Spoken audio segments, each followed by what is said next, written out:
l'Algérie, on doit se doter d'une industrie automobile, pourquoi pas, et puis on doit faire tout ça. Alors il faut comment dire, je cherche le mot, il faut positionner l'Algérie dans un contexte réel. C'est quoi le marché? Est-ce que c'est un grand marché ou petit? L'industrie automobile, elle a avoisiné, la production automobile, pardon, elle a avoisiné les 90 millions de véhicules par an. D'ici 2020, on va être à 100 millions de véhicules. Alors vous imaginez, 100 millions de véhicules, 90 millions de véhicules pour un marché comme ça, c'est rien. Les principaux acteurs automobiles, même dans l'industrie automobile, qui dit industrie, qui des volumes, il y a 10 ans de ça, il y avait plus de 50 constructeurs automobiles, une centaine même. Aujourd'hui, quasiment tout le monde a disparu. Il reste des grands constructeurs automobiles, c'est des grands groupes. Vous voyez bien, avant, regardez le stade automobile, que des grands groupes. Aujourd'hui, parce que vous ne pouvez pas survivre. Une marque comme Seat, qui était indépendante il y a 30 ans de ça, qui faisait 500 000 véhicules, elle ne pouvait pas survivre. Elle était obligée d'être achetée par le groupe Volkswagen. Une marque comme Skoda, la même chose. Une marque récemment comme Opel était obligée de passer sur le gérant de PSA. Et pourquoi PSA? Parce qu'il est obligé, PSA, s'il ne produit pas plus de 6 millions de véhicules, il va disparaître lui-même. C'est un enjeu de taille. À un moment donné, pour produire pas 30 tables, on était, je ne parle pas des marques premium, c'est à part BMW, Mercedes et Porsche, ça c'est un autre business model. Et dans l'industrie automobile, vous pouviez être. L'industrie automobile où la production, la vente, elle est dominée par le prix, par une concurrence dure. Alors vous devrez réduire les coûts, être compétitif, avoir pouvoir d'achat chez les sous-traitants. À un moment donné, ce n'était pas rentable, il fallait avoir 3 millions de véhicules. Après, on est passé à 6 millions de véhicules dans quelques années. Le constructeur qui ne produit pas 10 millions de véhicules reste de disparaître. Voilà, c'est très simple. Je vais vous donner un exemple très concret pour qu'on puisse comprendre. Volkswagen, quand il va aller acheter ses pneus, chaque voiture, elle est équipée de 4 pneus minimum. Il va négocier, le directeur des achats de Volkswagen monte, va aller voir Michelin, vous dire, etc. Il lui dit, moi j'ai un pouvoir d'achat, je vais négocier avec vous, si je produis 10 millions de véhicules, je dois vous acheter chaque année 40 millions de pneus.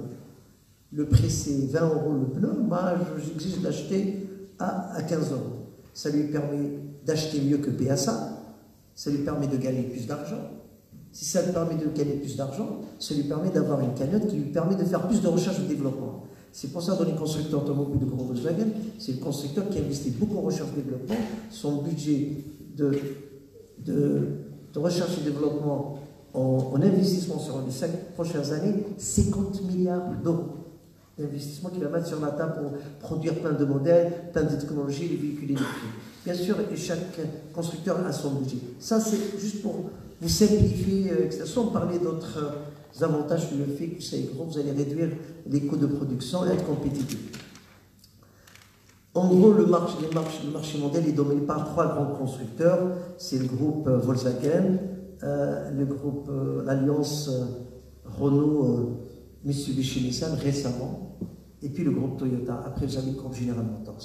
Voilà, comment développer une industrie automobile en Algérie? Avec un marché local limité à 500 000 véhicules, peut-on réellement parler d'une industrie automobile? Est-ce que les constructeurs pourraient s'intéresser à un marché de 500 000 véhicules qui doit être partagé en 6, comme vous avez vu le slide de tout à l'heure, il est partagé en 5-6, si tout le monde veut faire une industrie automobile, on va se retrouver avec 15. Je ne dis pas qu'il faut limiter ou pas. Aujourd'hui, il y a une raison économique. On a un marché de 500 000, soit on se le partage 3 constructeurs maximum, à mon sens, 3 maximum. Chacun doit produire 150 000 et à peine on va être compétitif et à peine on va intéresser les constructeurs automobiles. Quand vous invitez un constructeur comme Volkswagen qui a l'habitude de produire 10 millions de véhicules, vous lui dites venez en Algérie faire des investissements, vous allez voir sur les slides suivants. Réellement, c'est quoi une industrie automobile? 100 000 véhicules, 150 000 n'est pas du tout rentable. Avant de parler d'industrie automobile, j'ai bien vous expliquer quelques fondamentaux. Parce que tout le monde parle d'industrie, j'ai envie de vous expliquer le process. Pour monter une industrie automobile, on a besoin au moins d'une dizaine d'années. Après, il y a des procédures qu'on ne peut pas sauter. On ne peut pas commencer directement du CKD. Les fondamentaux d'évolution à long terme d'un process de production. On doit commencer par un process qu'on appelle CKD. Pour certains, ils disent on est en train d'assembler des pneus, d'autres disent chacun ce qu'il dit, mais je préfère utiliser les bons mots, le bon vocabulaire. C4, ça veut dire semi-knall-down, c'est-à-dire une voiture, elle est semi-montée. Et cette période, elle a besoin de 3 ans, parce que quand même, un véhicule, il est conduit par un conducteur, il y a la sécurité qui prime, qui ne peut pas se permettre du jour au lendemain. D'autant plus que l'Algérie n'a pas de tradition d'industrie automobile. Alors on est en train de commencer par le zéro. Voilà. C'est pour ça, nous, le projet qui a été présenté au gouvernement, sur 10 ans. Voilà. Alors on était obligé de commencer par le SKD. Ça, c'est l'inauguration de notre usine à Arélisane. On a eu de la chance et l'honneur de recevoir le docteur Hubert Dies, le directeur, maintenant le président du groupe Volkswagen. Il est venu à Arélisane, il était agréablement surpris. C'est quelques photos de l'usine. Et après, en deuxième étape, on va passer au MKD. Après, on passera réellement CKD. Ça, c'est le process. Maintenant, pour faire une industrie automobile en Algérie, on doit, vous êtes des étudiants, vous faites la stratégie, on va vous apprendre dans l'école à faire un business plan. Pour faire un business plan, de faire une stratégie, on a besoin d'étudier l'environnement concurrentiel, c'est quoi le point fort, le point faible. Vous connaissez les porteurs, les SWOT, j'en passe. Alors, avant de parler d'industrie, je dois voir qu'est-ce qu'on voit les atouts, quelles sont nos forces, quelles sont nos faiblesses, quelles sont les opportunités, c'est qui est sur le marché, c'est qui nos concurrents. On a la Tunisie, on a le Maroc, on a l'Égypte, l'Afrique du Sud, c'est les principaux constructeurs automobiles où l'industrie automobile existe plus ou moins d'une manière un peu embryonnaire, puis développée dans certains pays. Alors, quel modèle on doit suivre? On a des concurrents, même si on a envie d'attirer des constructeurs automobiles ou de sous-traitants, on n'est pas seul. Le Maroc veut faire la même chose. La Tunisie veut faire la même chose. Alors on est en compétition. Je vais vous donner un chiffre. Le Maroc a exporté en 2017 10 milliards d'euros de pièces de rechange. La Tunisie a exporté 5 milliards d'euros. La Tunisie, c'est un petit marché. Ils n'ont pas d'une industrie. Ils ont fait un choix stratégique il y a 20 ans de développer la sous-traitance. On s'en fout, on ne veut pas d'industrie automobile, on n'a pas un marché local et d'exportation. Alors on doit se focaliser. Ils ont mis une stratégie, ça a donné ses fruits. 20 ans, ils l'ont mis en place, il y a une vingtaine d'années. Aujourd'hui, la Tunisie exporte 5 milliards. Le Maroc, ils ont décidé de travailler sur les deux axes. L'exportation de pièces, plus inviter un constructeur comme Renault, qui l'ont sollicité, dragué, tout comme vous voulez, et il a été au Maroc.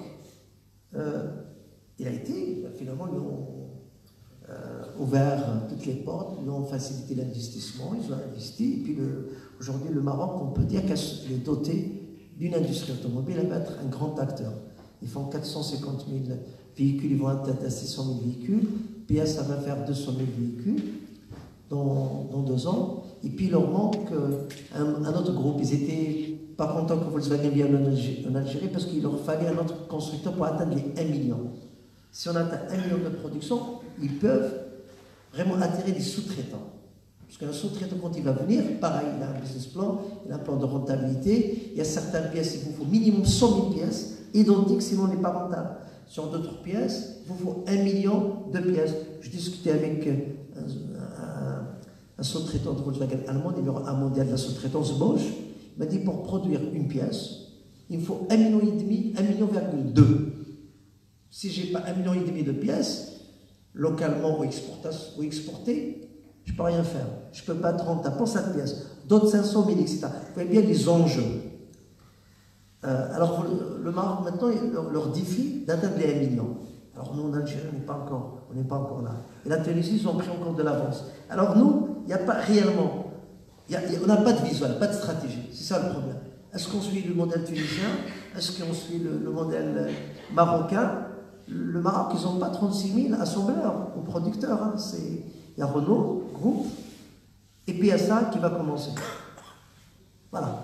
Alors que nous, voilà, je demande, je ne dis pas qu'il faut fermer tout le monde, mais il faut avoir une vision, soit ça, soit ça. On va avoir les deux.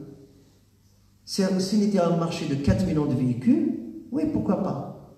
Mais 500 000 véhicules, vous le partagez en 5-6, ça qui va produire 30 000, finalement ça va rentable pour personne. Ça va être comme une histoire des minoteries ou des cimenteries. C'est ça le problème. On ouvre, on se retrouve dans une même ruelle 4 boulangers. Et personne ne va vendre son pain ou sa minoterie ou voilà, la cimenterie. C'est ça le problème aujourd'hui.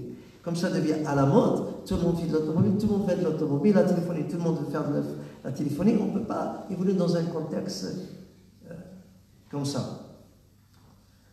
Ça, c'est un slide que je tenais à vous montrer pour vous expliquer à peu près le Maroc, combien il exportait. Le Maroc, était à 7, maintenant ils sont atteints 10. Regardez l'opportunité qui se propose pour l'Algérie. On est entouré, l'Algérie, elle est entourée à 72 heures maximum de transport, parce que la logistique, le transport, c'est très important. Vous avez 114 usines automobiles au nord de l'Algérie, plus de 20 millions de production automobile, entre l'Allemagne, la France, l'Espagne, l'Italie. Toutes les usines automobiles en Europe. Aujourd'hui, qui dit usine, ça veut dire sous-traitance. C'est pour ça aujourd'hui, le Maroc, il a atteint les 10 milliards. En 2025, il va atteindre 20 milliards d'euros d'exportation de pièces de rechange. Pourquoi? Parce qu'il y a un contexte. Vous avez un marché. On a signé des accords de libre-échange avec l'Europe. Et puis les constructeurs, ils veulent acheter. Avant, il y a 30 ans de ça, les constructeurs automobiles, pour qu'ils puissent être rentables, ils ont délocalisé dans leur pays, les Occidentaux, surtout la France, l'Allemagne, l'Italie, ils ont délocalisé beaucoup pour faire le Portugal et l'Espagne. Après, depuis que l'Espagne et le Portugal est rentré dans la communauté européenne, le pouvoir d'achat a augmenté, l'Espagne et le Portugal n'est plus compétitifs. Qu'est-ce qui s'est passé il y a une quinzaine d'années, une dizaine d'années exactement? Tous les sous-traitants ont migré vers l'Europe centrale et l'Europe de l'Est. Maintenant, l'Europe de l'Est, la Roumanie, la République tchèque, la Pologne, dans 4-5 ans, ils ne vont plus être rentables. Qu'est-ce qui se passe aujourd'hui? Soit ils vont migrer vers la Turquie, vers l'Asie, mais le coût de transport est excessif. Alors, logique, simple, d'aller vers le Maghreb, l'opportunité. Alors, les constructeurs aujourd'hui, depuis 3-4 ans, ils cherchent des opportunités de développement. On leur rend pas, à la limite, on leur rend service. Ils ne rendent pas service à nous. Ils sont acheteurs. Il suffit juste d'avoir une vision, une stratégie, savoir discuter, négocier et proposer les atouts qu'a le pays, l'Algérie, la Tunisie ou le Maroc. Alors, vous voyez, l'Algérie, on exporte zéro. Un pays comme la Tunisie exporte 5 milliards. C'est inadmissible. Parce que tout simplement, il n'y a pas de vision ni stratégie. Alors, on a essayé de dire, moi j'ai travaillé avec le constructeur, je dis pourquoi, j'ai discuté avec beaucoup de sous-traitants, pourquoi vous venez pas en Algérie? Qu'est-ce qui se passe? Bon, la réglementation, on a essayé d'étudier les avantages que donne l'Algérie, l'OND,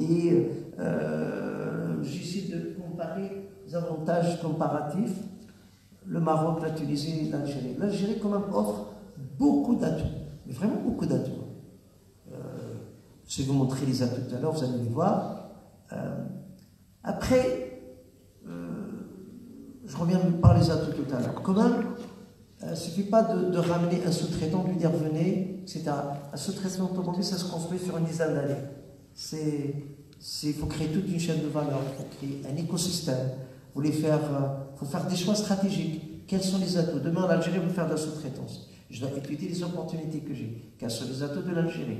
Qu'est-ce que fabriquent mes voisins? Est-ce qu'on doit faire ce que fait les Tunisiens et les Marocains? Ils ont pris de l'avance. On doit faire quelque chose où on a de la matière première. Il faut identifier les filières. Il faut identifier les atouts que l'Algérie, indépendamment des avantages que donne l'APC ou l'ONDI ou autre. Parler déjà de la matière première. Le plus grand atout de la matière première. Qu'est-ce qu'on décide? Faire de la plasturgie, faire de l'acier, faire de l'aluminium. Et on doit regarder déjà ce qu'on a comme matière première. C'est ça le plus grand avantage. Parce que quand on connaît, il y a ce qu'on appelle la matière première, l'amont, l'aval, après il y a le process, après bien entendu, les contrats, vous pouvez le savoir-faire, etc. Vous pouvez décrocher des contrats avec des constructeurs.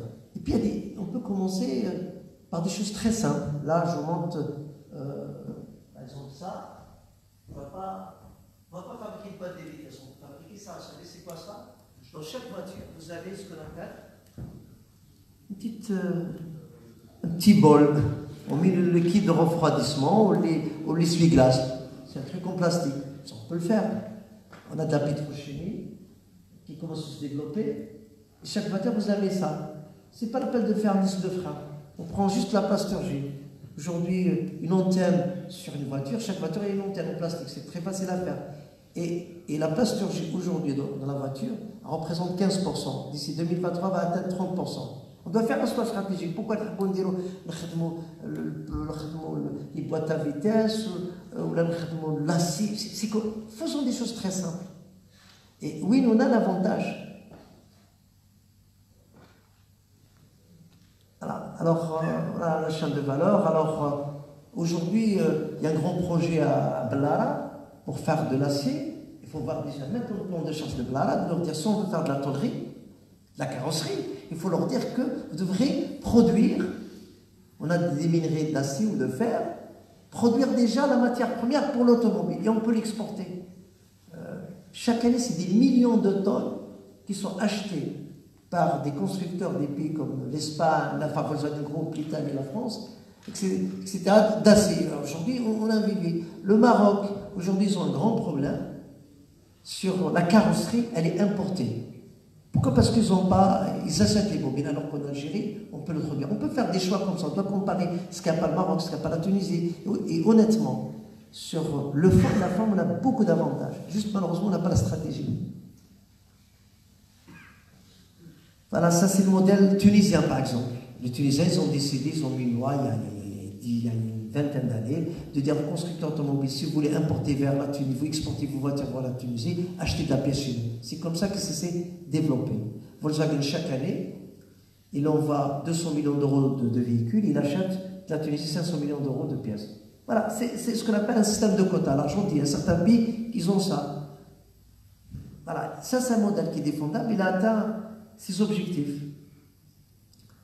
Comment développer une industrie automobile? Malgré son retard industriel sur nos voisins, l'Algérie dispose d'avantages compétitifs forts. Il y a de sublimer par la mise en place d'une stratégie industrielle, ce que j'ai dit tout à l'heure.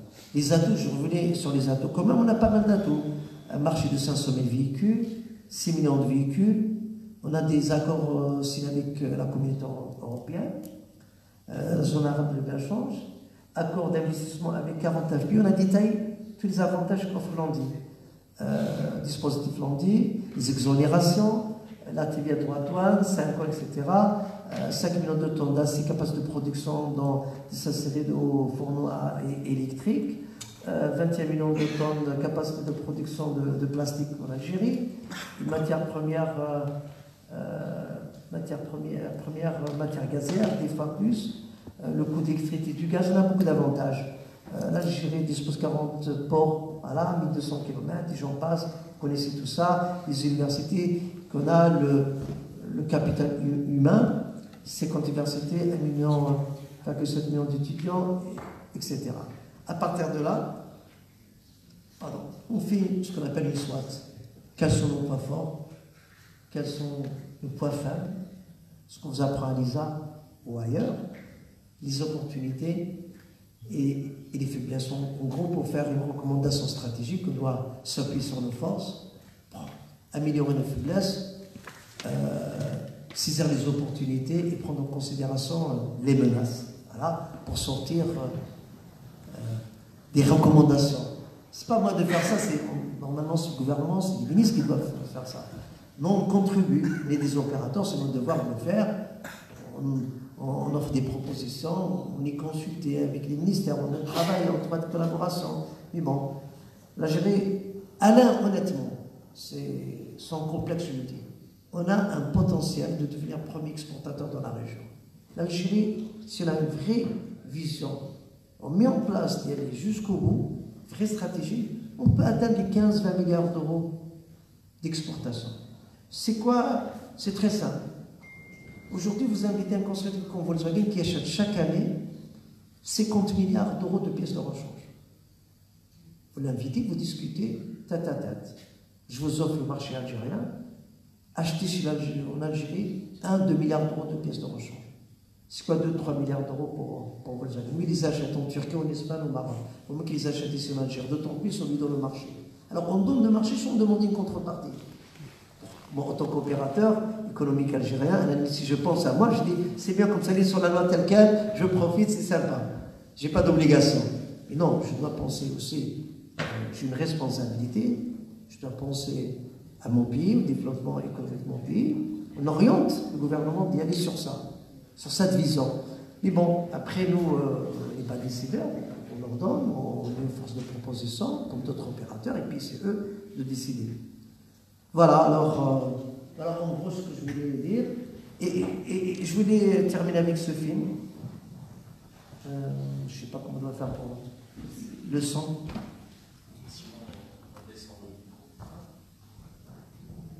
Je